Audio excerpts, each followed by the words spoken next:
Mesdames et messieurs, bonjour. Chers téléspectateurs, nous sommes ravis de vous accueillir une fois de plus dans le cadre de notre émission En route avec Dieu. Comme vous pouvez le constater aujourd'hui, nous sommes sur une terrasse parce que nous recevons un homme de la nature. C'est le pasteur Alphonse Théabé. Nous avons le plaisir de l'accueillir aujourd'hui dans le cadre de l'émission et vous aurez d'ailleurs l'occasion d'en savoir plus sur lui. Bonjour pasteur. Bonjour Nina. Comment vous allez aujourd'hui? Bien par la grâce de Dieu. Toujours souriant comme à l'accoutumée. La Bible dit soyez toujours joyeux. Donc, ça se voit. Quand il y a la présence de Dieu, il y a le sourire, il y a la joie, il y a la paix. Et c'est comme ça, nous sommes là en train de servir le Seigneur dans de tels contextes. Pasteur, docteur, homme de médias, entrepreneur, comment vous faites pour gérer toutes ces casquettes-là? Est-ce que vous vous en sortez? Le Seigneur, dans la Bible, nous dit que, disait même d'ailleurs à ses disciples que la moisson est grande, mais il y a peu d'ouvriers.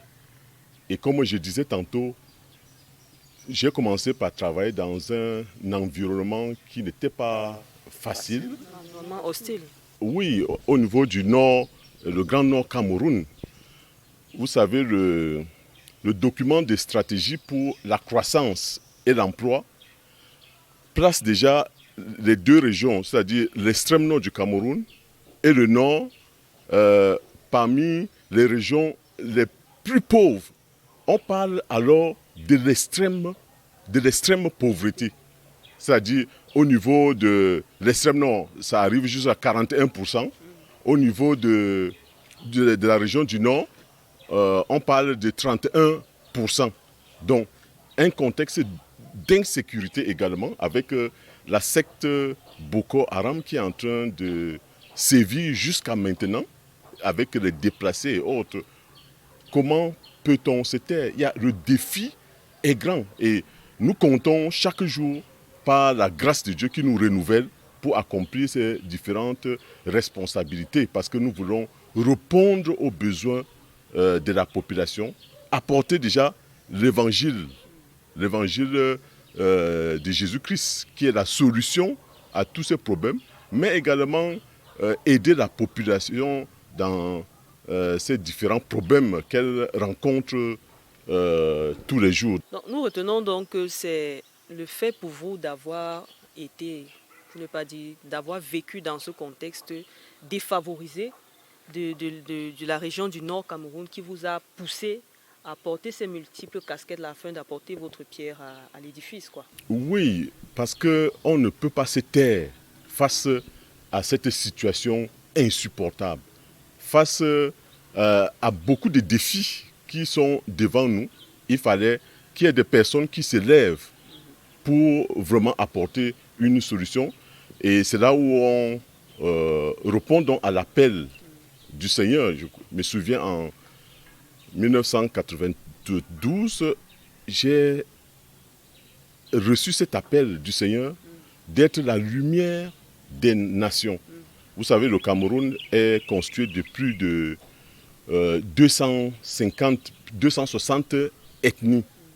Voilà ces ethnies qui constituent des peuples, des nations, où il faut apporter la lumière, l'espérance, la joie, la paix que procure la parole de Dieu, mais également aller au-delà, parce que le message de l'évangile doit prendre en compte l'homme total, c'est-à-dire le corps, l'âme et l'esprit, pour répondre aux besoins de l'humanité. Merci docteur, je pense que vos conseils ne sont pas tombés dans les oreilles de sourds. Et je vous le disais d'ailleurs en début d'émission, chers téléspectateurs, que nous sommes sur une dalle. Je vais préciser que cette dalle dont je parle, c'est, n'est-ce pas, une des œuvres du révérend docteur que nous recevons aujourd'hui.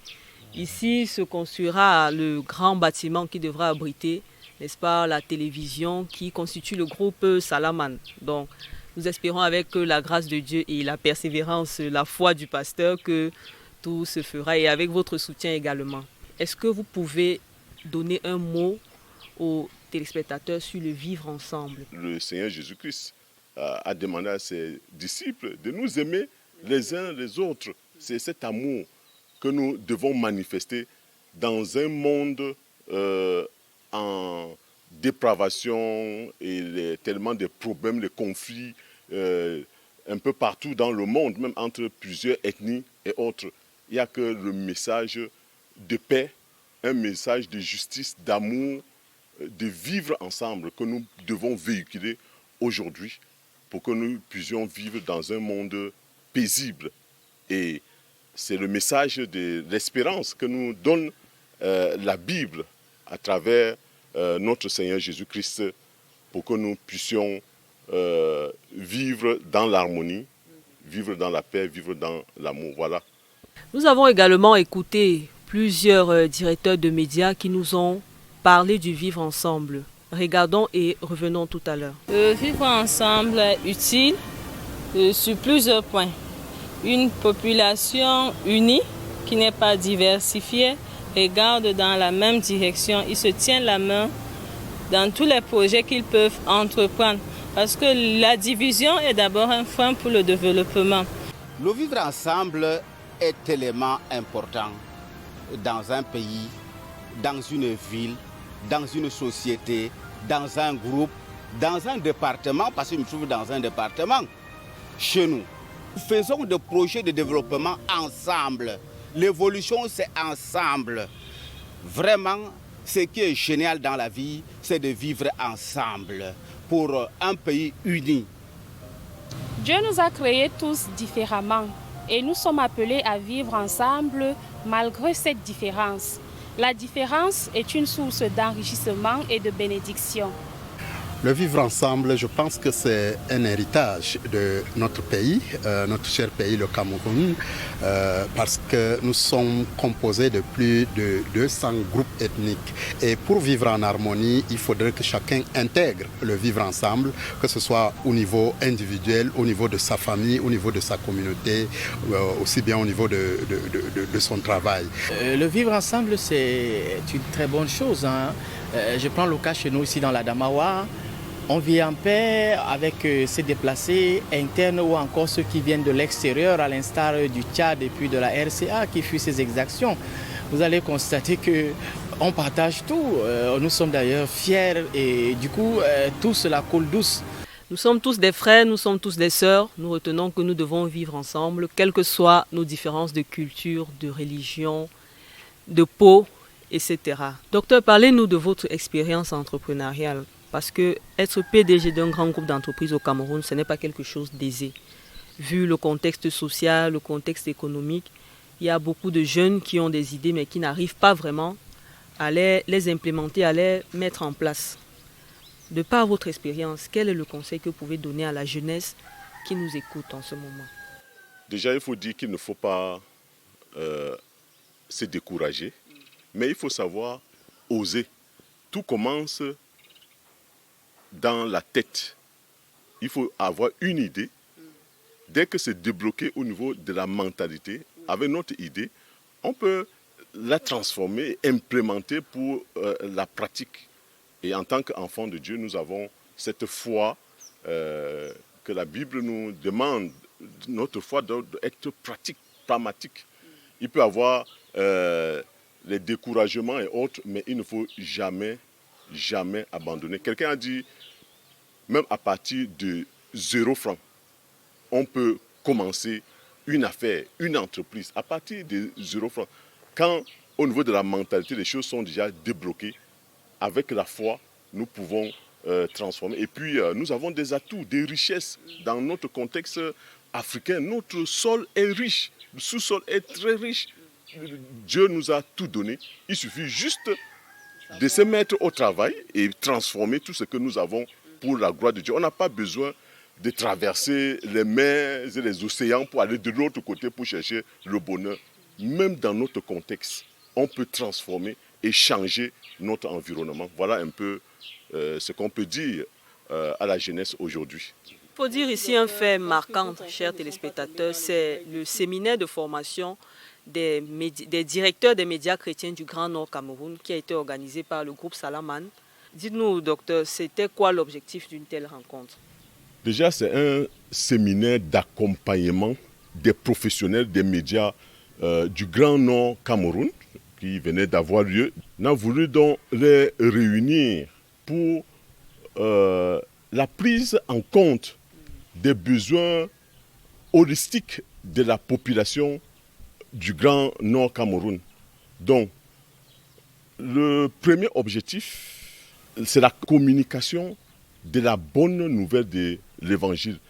Leur montrer les stratégies pour la communication de l'Évangile à travers les médias. Parce qu'il faut savoir communiquer à travers ces différents médias, puisque on avait près d'une vingtaine de professionnels, des chefs stations professionnels des médias.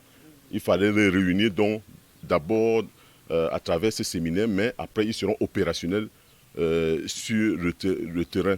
Donc le deuxième volet, comme nous avons expliqué, c'est aussi pour les équiper sur les stratégies d'anticipation et de riposte aux problèmes que nous avons soulevés un peu plus haut, c'est-à-dire le problème de la pauvreté, le problème d'insécurité au niveau de la zone du Grand Nord Cameroun.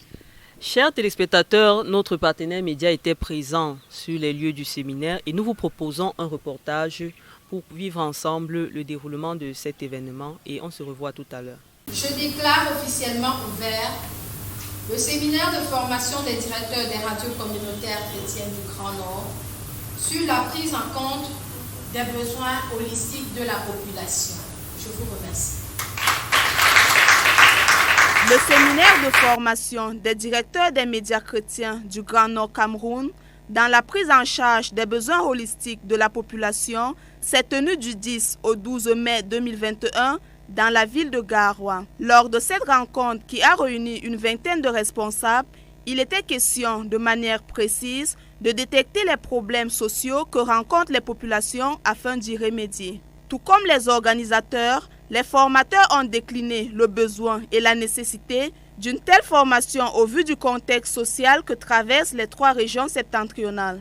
Il faut un accompagnement spirituel pour ces populations, mais également un accompagnement social. D'où cet intérêt pour les médias du Grand Nord, de prendre conscience de la situation et de produire, de mettre dans sur pied des productions, comme je l'ai dit tantôt, type et qu'elles soient régulières, afin que les populations se sentent vraiment concernées par le média en question et qu'elles n'ont pas été abandonnées. Donc je pense que ce séminaire vaut tout son pesant dans ce contexte actuel. Les participants ont eu droit à plusieurs exposés et aux ateliers pratiques en presse écrite, radio et télé. Les productions des spots en éducation, évangélisation et en cohésion sociale, ainsi que des émissions à caractère éducatif, sont entre autres des programmes réalisés par les participants. À la fin du séminaire, chaque participant a reçu une attestation de fin de formation. Je suis vraiment satisfait de ce séminaire et je suis bien édifié. Exceptionnellement, très bien quant à moi, nous apprenons au quotidien à chaque fois où les journées augmentent. Je souhaiterais que cela même continue. Je vous remercie. Nous avons regardé ensemble ce reportage et nous constatons qu'effectivement les objectifs du séminaire tels que dit par le révérend docteur ont été bien atteints parce que nous avons vu plusieurs directeurs de médias qui étaient vraiment rompus à la tâche, notamment pour la production des supports. Et nous espérons que le message sera relayé à travers leurs médias, effectivement auprès des populations. Pasteur, nous voulons vous remercier pour avoir accepté notre invitation d'aujourd'hui parce que nous savons que un homme comme vous, avec votre emploi du temps vraiment chargé, ça n'a pas été facile. Vraiment, merci beaucoup. C'est moi qui vous remercie et le plaisir était partagé. Chers téléspectateurs, c'est sur ces mots que nous mettons un terme à cette édition de En route avec Dieu aujourd'hui. Nous espérons que vous avez aimé et que vous avez beaucoup appris de l'expérience de notre illustre invité. Sur ce, portez-vous bien et à la prochaine. Que le Seigneur vous bénisse. Au revoir.